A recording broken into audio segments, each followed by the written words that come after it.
Si no es posible que este cáliz pase de mí, hágase la voluntad de Dios.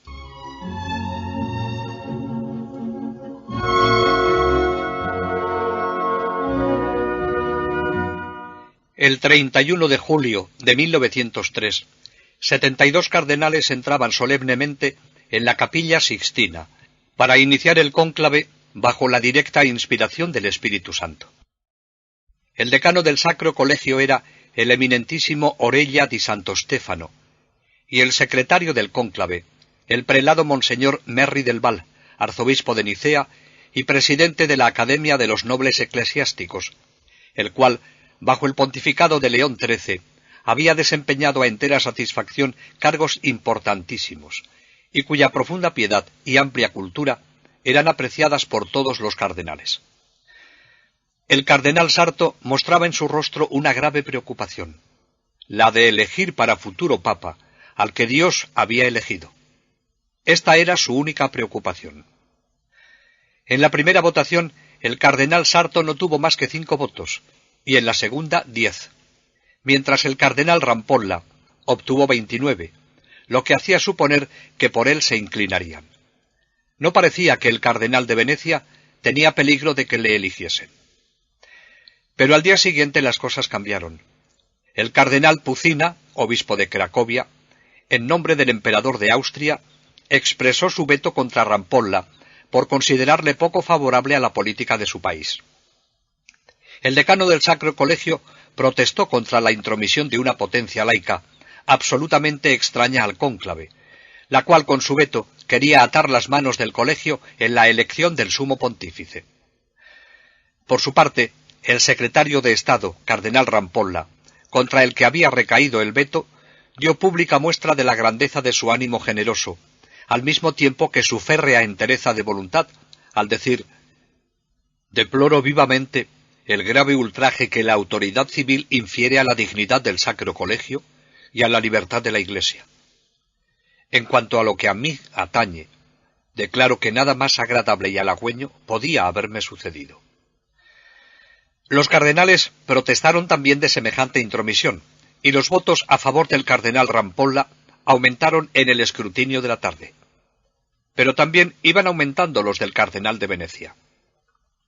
Al ver que cada vez iban aumentando los votos en su favor, al cardenal Sarto le invadió la angustia, y con voz temblorosa y los ojos llenos de lágrimas, repetía a los cardenales que le otorgaban el voto: «Yo soy incapaz, yo soy indigno, olvidaos de mí». Continuaron las votaciones. En la tarde del segundo día ya había alcanzado los 24 votos. Aquella tarde pasó varias horas en oración ante el Santísimo Sacramento, expuesto en la Capilla Paulina. Cuando volvía a su habitación, le salieron al encuentro varios cardenales, pidiéndole que, por favor, no rehusara el cargo, que la voluntad de Dios se estaba manifestando con claridad. El choque espiritual de Sarto en estos días de su elección fue fortísimo. No se preocupó de disimular sus sentimientos. Los cardenales contemplaron emocionados el alma estremecida de aquel hombre, que miraba con aquellos ojos grandes, pero al que invadía una cierta tristeza. La fortaleza sobrenatural que pronto manifestará será bien acogida en el molde honrado y generoso de Sarto. Cuando en la calurosa mañana del 4 de agosto, el cardenal Sarto penetró en la Capilla Sixtina, en su rostro se reflejaba lo que estaba pasando, pero ya en su corazón se había consumado el sacrificio y había dado el consentimiento. En la votación tuvo 50 votos, 8 más de los 2/3 requeridos para la elección. Pálido, con los ojos llenos de lágrimas, el humilde cardenal inclinaba la cabeza. Al preguntarle si aceptaba, contestó: «Si no es posible que este cáliz pase sobre mí, hágase la voluntad de Dios. Acepto, porque en la manifestación de vuestro deseo veo el deseo de Dios». «¿Qué nombre queréis llevar?». A lo que él respondió: «Pío X». Pálido y visiblemente emocionado, se dejó vestir los hábitos papales, poner el anillo oficial en su dedo y conducir al trono, donde había de recibir obediencia de los cardenales. Después de dar la bendición a los fieles desde la balconada interior de la basílica, volvió a su celda y, postrado ante el crucifijo, permaneció largo tiempo. Su fiel secretario, que le había acompañado desde Venecia, en vano le pidió varias veces que tomara algo para reponer las fuerzas después de tantas impresiones. Al fin, levantándose, le dijo, recobrando ya su antigua serenidad: «Ha sido voluntad de Dios». Su secretario envió el siguiente telegrama al Palacio Patriarcal de Venecia: «Santo Padre, llorando, manda primera apostólica bendición a sus hermanas y familia patriarcal». Al saber los venecianos la exaltación de su patriarca al pontificado, la ciudad del mar celebró la gloria de su pastor como si fuera propia. Las campanas de todas las torres anunciaron con alegría a todos la noticia. Para el nuevo papa, el recuerdo de sus amigos está patente en la carta que al día siguiente de la elección escribió al obispo de Padua, Monseñor José Calegari, que había sido su obispo en Treviso. Estas pocas líneas expresan toda la pena de su humilde corazón y son la más auténtica expresión de su alma. Aún no repuesto del espanto por la tremenda cruz que me oprime, siento la necesidad de enviar al amigo queridísimo un afectuoso saludo. Cuán grato me sería volver a verle para derramar en su corazón la pena del mío. Pero no tengo el valor de decirle: venga a Roma.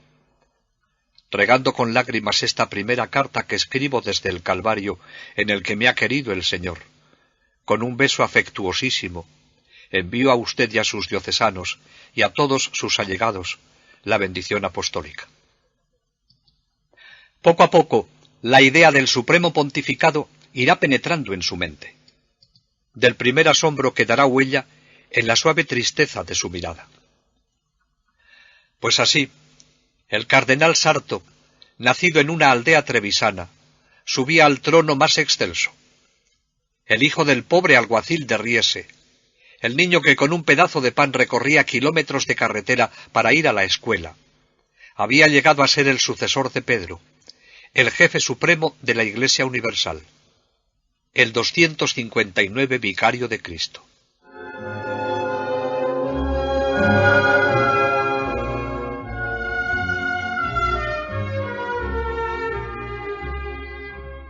A las 8 de la noche del mismo día 4, en el que el cardenal Sarto fue elegido papa, con el nombre de Pío X, el secretario del cónclave, Monseñor Merry del Val, aunque comprendiendo que la fatiga de su santidad debía ser mucha, se decidió a llamar a la puerta de su estancia para presentar a su firma diversos documentos de importancia.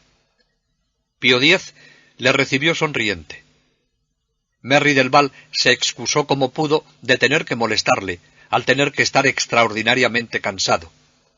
Pero el Papa, pensando más en los demás que en él mismo, le dijo: «¿Por ventura usted no lo está? He visto cuánto ha trabajado todos estos días, y tiene más motivo para encontrarse fatigado. Veamos qué es lo que me trae». Una vez firmados los documentos, tuvo lugar esta conversación que merece la pena recoger, y que dice mucho de la grandeza y humildad de estos dos hombres. Monseñor Merry del Val, con sencillez y humildad, le expuso: «Padre Santo, mis funciones de secretario del cónclave han terminado, y antes de volver a mi querida Academia de los Nobles Eclesiásticos, pido vuestra paternal bendición». Pío X lo contempló dulcemente, y en un tono de paternal reproche le respondió: «¿Cómo, monseñor? ¿Quiere usted abandonarme?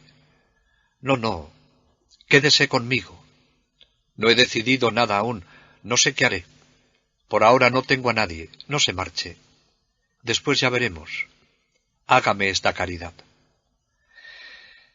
Monseñor Merry del Val, profundamente conmovido, le contestó sumisamente: «No, Padre Santo, no es que yo quiera abandonar a vuestra santidad, pero mis obligaciones han terminado.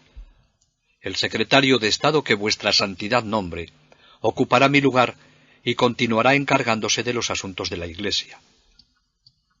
El Papa le dijo: «Tome usted de nuevo estos papeles y le ruego que continúe en sus funciones como prosecretario de Estado, hasta que tome una decisión. Hágame esta caridad. Imposible no aceptar lo que era pedido con tanta humildad. Le pedía que no le dejara solo en un momento en el cual tenía necesidad de la ayuda de un prelado experto en el despacho de asuntos nuevos aún para él. Merry del Val no resistió a la petición y se quedó con el Papa, que ya se le aparecía como aureolado de santidad. El día 6 de agosto, 2 días después de su elección, Pío X recibía al cuerpo diplomático acreditado cerca de la Santa Sede. Entre aquellos diplomáticos había algunos curiosos de ver de qué modo les recibiría el Papa. El cardenal Merry del Val recoge cómo se desarrolló la audiencia.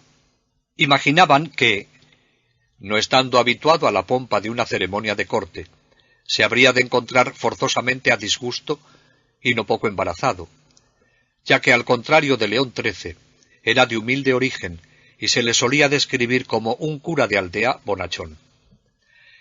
Y por lo tanto, desconocedor de las finuras aristocráticas y diplomáticas. Pero la impresión que se llevaron los asistentes fue muy distinta. El Papa acogió a los embajadores y a los ministros con suma cortesía y bondad, y al discurso de saludo del decano, el embajador de Portugal, respondió con prontitud de palabra y claridad de ideas. Pío X llevaba 40 años de ministerio sacerdotal. Había conocido muchos hombres y se había enfrentado a muchas situaciones diversas para turbarse ahora ante las grandezas del mundo político. Aquellos diplomáticos comprendieron que Pío X era el Papa, y llenos de admiración se inclinaron con asombro ante él. Después de la audiencia se dirigieron a la sala Borgia para saludar al prosecretario de Estado, Monseñor Merry del Val, quien no dejó de ver que todos estaban impresionados. Él nos sigue contando. La conversación se desarrollaba más bien con cierta lentitud. Yo les iba preguntando si habían quedado satisfechos de su audiencia y si el Santo Padre les había dirigido algún discurso. Las respuestas eran monosílabos. Sí, habían quedado muy contentos. El Padre Santo les había dirigido algunas palabras. Les había recibido con mucha cordialidad. Siguió una nueva pausa, y yo, ante su reserva y la seriedad de su continente, comenzaba ya a sentir cierta desazón. Me preguntaba qué podía haber ocurrido, cuando de improviso el ministro de Prusia me preguntó: «Díganos, monseñor, ¿qué tiene este Papa que con solo mirarlo fascina con un encanto tan inmediato e irresistible?» «Oh, sí, díganoslo», añadieron todos los demás. Maravillado por la pregunta, quise saber qué cosa insólita había ocurrido durante la audiencia, y qué motivo podían tener para dirigirme semejante pregunta. No, nada excepcional había ocurrido. Añadieron que su santidad no había conversado mucho tiempo con ellos, que tras una breve respuesta a la salutación del decano, el Papa había dado la vuelta a la sala, saludándoles uno por uno, y que después se había retirado, dejándoles bajo el encanto de su personalidad. Lo que yo pude decirles fue que hacía solamente pocos días que conocía a su santidad, y que también yo había quedado impresionado por el hechizo que de su persona emanaba. Pero cuando los diplomáticos se alejaban, me pareció oír como una voz que respondía: «Tiene la santidad. Es, en verdad, un hombre de Dios».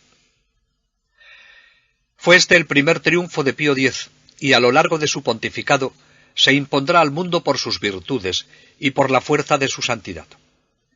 Los acontecimientos posteriores confirmarán plenamente el juicio y las previsiones de un gran estadista francés, el cual, tras una prolongada conversación con Pío X, decía ante unos amigos: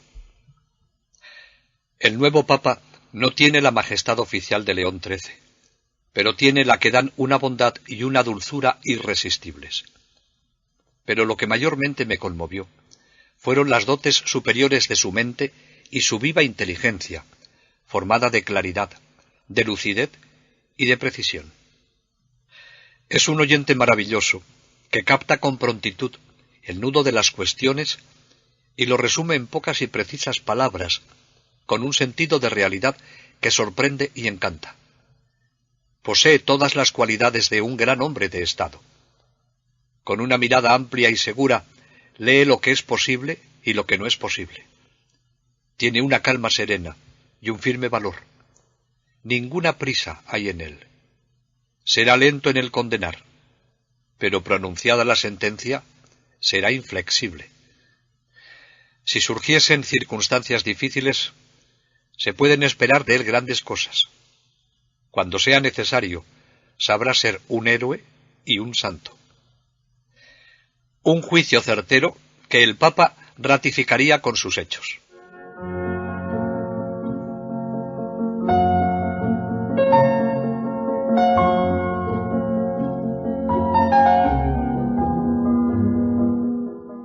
La grandeza de un hombre de gobierno no depende sólo de sus cualidades personales. Depende también, y no en poco grado, del acierto con que sabe elegir a sus colaboradores entre los que llenarán sus posibles lagunas y les servirán de estímulo en su nueva labor. Comenzó a rumorearse que el Papa pensaba en Monseñor Merry del Val para secretario de Estado. Realmente era un hombre excepcional, pero tenía en su contra dos circunstancias. La primera, porque no era italiano, era español. Además tenía solo 38 años. Mientras tanto, Monseñor Merry del Val trabajaba con toda entrega, aunque en una situación incómoda. Así lo escribía él. Esta mía no es una situación envidiable. No acierto a comprender cómo un hombre vestido de violado o de rojo, obispo o cardenal, pueda desear este cargo. Nada sé de mi suerte futura. Voy adelante día por día. El Santo Padre es cortés en extremo, y trato los asuntos con él como si me hallara en situación normal. No pocos desaprueban este estado de cosas y desean verme sustituido.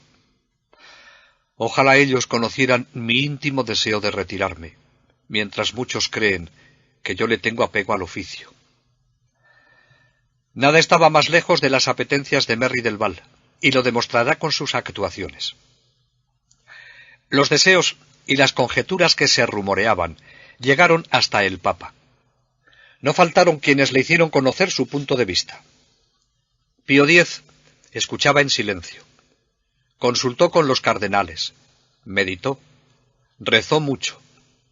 El mismo Merry del Val se atrevió a presentar al Papa la candidatura de un cardenal de la Curia, que parecía el más indicado. Lo proponían altos personajes. Pío X contestó que en asunto de tanta importancia era mejor atender las indicaciones de Dios que las de los hombres. Crecieron los rumores en torno a Merry del Val. Él mismo llegó a inquietarse. Aprovechó la presencia de un sacerdote que había tratado con Pío X cuando era obispo de Mantua para indicar respetuosamente al Papa: «Diga en mi nombre al Santo Padre que he sabido cómo en torno a él se maneja mi candidatura para secretario de Estado. Hágale observar que soy forastero y demasiado joven para ese cargo.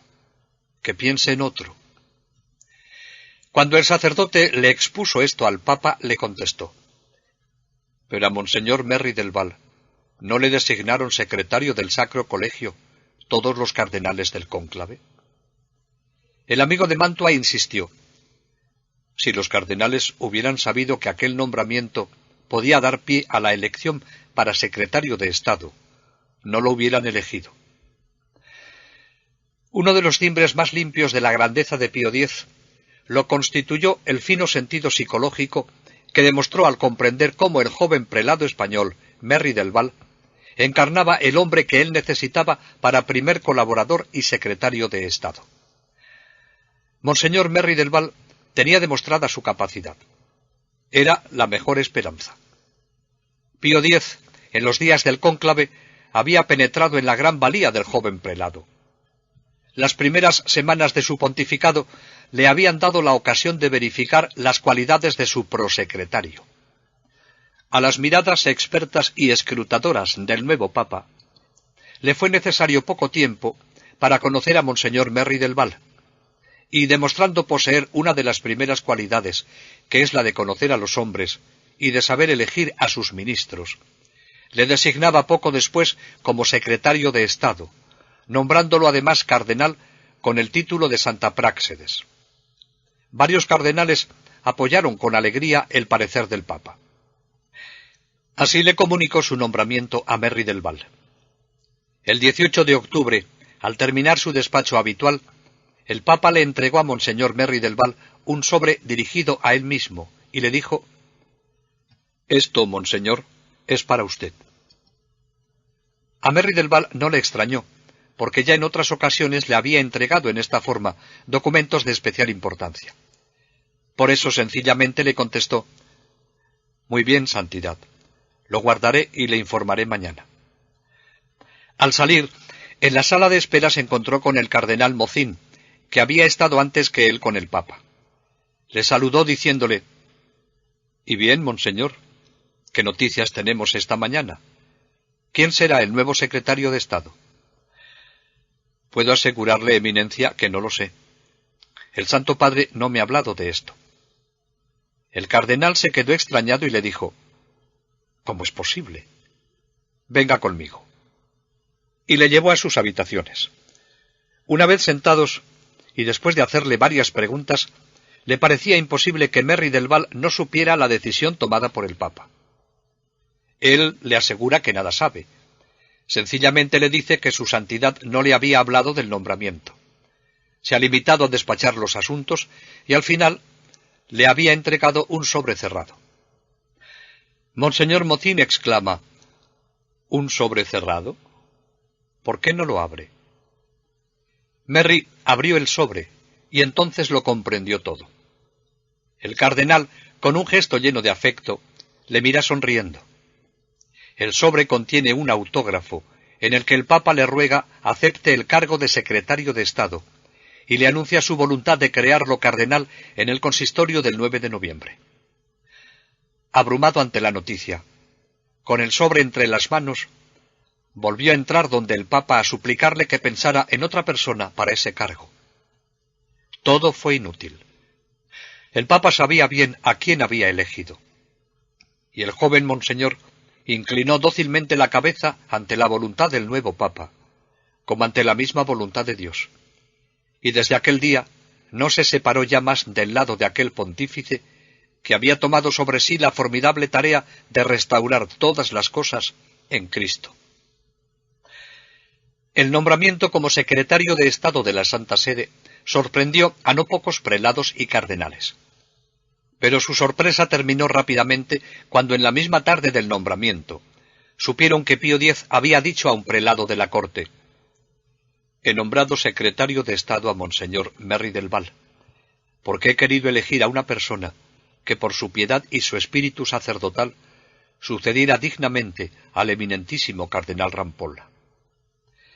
Y debían cesar más terminantemente aún los rumores de sorpresa, cuando pocos días después se supo que Pío X había respondido a un eminentísimo cardenal extranjero con estas palabras: «Lo he elegido a él, porque es un políglota, nacido en Inglaterra, educado en Bélgica, español de nacionalidad, habiendo vivido largo tiempo en Italia, hijo de un diplomático, y diplomático él también. Conoce los problemas de todos los países. Es muy modesto. Es un santo. Viene aquí todas las mañanas y me informa de todas las cuestiones del mundo. Jamás tengo que hacerle una observación». Uno de los más ilustres académicos de Francia, comentando esta decisión de Pío X, decía: «Para elevar de golpe a un prelado tan joven a tan elevado cargo, se necesita audacia. Y Pío X la tuvo porque había reconocido en Monseñor Merry del Val un carácter extraordinario y una extraordinaria habilidad en los asuntos de la Iglesia, acompañados de un vivísimo espíritu sacerdotal superior a todo interés humano». ¿Quién era Merry del Val? Solo unos datos para conocer la calidad de la persona que el Papa había elegido para trabajar juntos por el bien de la Iglesia. Aunque nació en Inglaterra, nunca perdió su nacionalidad española. Hijo del marqués Merry del Val y de la condesa doña Josefina Zulueta. Por sus venas corría sangre de aristócrata, pero más importante era que esa sangre estaba enriquecida por los valores espirituales de sus antepasados y jamás manchada. Nació el 10 de octubre de 1865 en Londres. Creció puro e inocente al lado de sus padres, de quienes recibió una sólida formación cristiana. Diversos colegios de la Compañía de Jesús depositaron en su alma los primeros afanes científicos, no los primeros afanes de santidad, pues como hemos indicado, ya en su casa había aprendido muchas cosas bellas de la vida de los santos, y él aspiraba a ser como ellos. Los padres de la Compañía cultivaron aquellos ardientes deseos hasta que cristalizó en una decidida vocación al sacerdocio. Inició sus estudios eclesiásticos en la Universidad de Ushaw, pero el arzobispo indicó su deseo de que Rafael cursara en Roma la teología, y así, en el otoño de 1885, el embajador Merry del Val condujo a Roma a su hijo Rafael. Coronó sus estudios eclesiásticos en la Pontificia Universidad Gregoriana de Roma, en calidad de alumno de la Academia para los Nobles Eclesiásticos, donde se hospedaba por disposición del Papa León XIII. Poseía un conocimiento perfecto de las principales lenguas modernas. Su cultura era muy vasta y muy hondo su sentido de la vida sacerdotal. Aunque soñaba con un apostolado ferviente para la conversión de los ingleses, la voluntad expresa del Papa le condujo por un camino de actividad diplomática, que a él no le gustaba tanto, pero en el cual rendiría a la Iglesia notables servicios. De vez en cuando interrumpía los estudios en la Gregoriana para incorporarse a misiones pontificias por deseo personal del Papa. Antes de ser sacerdote, fue nombrado camarero secreto con título de monseñor. El 30 de diciembre de 1888 fue ordenado sacerdote por el cardenal Parocchi. Laureado en la Gregoriana, fue incorporado a la corte pontificia. El Papa le distinguía atendiendo su opinión en todos los asuntos que tenían relación con Inglaterra. El joven sacerdote aprovechaba cuantos instantes tenía libres para el apostolado en los suburbios de Roma. A los 32 años fue enviado a Canadá como delegado apostólico para la resolución de difíciles cuestiones. Su gestión alcanzó un éxito rotundo. A la vuelta, León XIII le nombró presidente de la Academia de Nobles Eclesiásticos y fue consagrado arzobispo titular de Nicea. Esta era su situación cuando comenzó el cónclave. Era alto, fino, con el sello de una distinción familiar inigualable. Dominaba las 5 principales lenguas europeas. Ganaba la confianza de quien conversaba con él. Conocía desde niño las maneras y los modos del mundo diplomático. Puestos a buscar un buen secretario de Estado para Pío X, nada mejor se podía desear. Y a fe que cumplió su misión a la perfección. Fue perfecta y entrañable la armonía entre el Papa y su secretario de Estado. Iguales sus puntos de vista, iguales sus ilusiones y esperanzas, idéntico su programa de acción. Muchos años después, el 27 de febrero de 1930, escribía un diario suizo. Imposible precisar hasta qué punto el pontificado extraordinariamente fecundo de Pío X sea obra de aquel pontífice, y cuánta parte haya tenido en él su secretario de Estado. Lo que el Papa le dijo a Merry del Val: es la voluntad de Dios. Trabajaremos juntos y sufriremos juntos por el amor y por el honor de la Iglesia. Este era el programa de Jesús a sus discípulos, y los dos lo cumplieron a la perfección.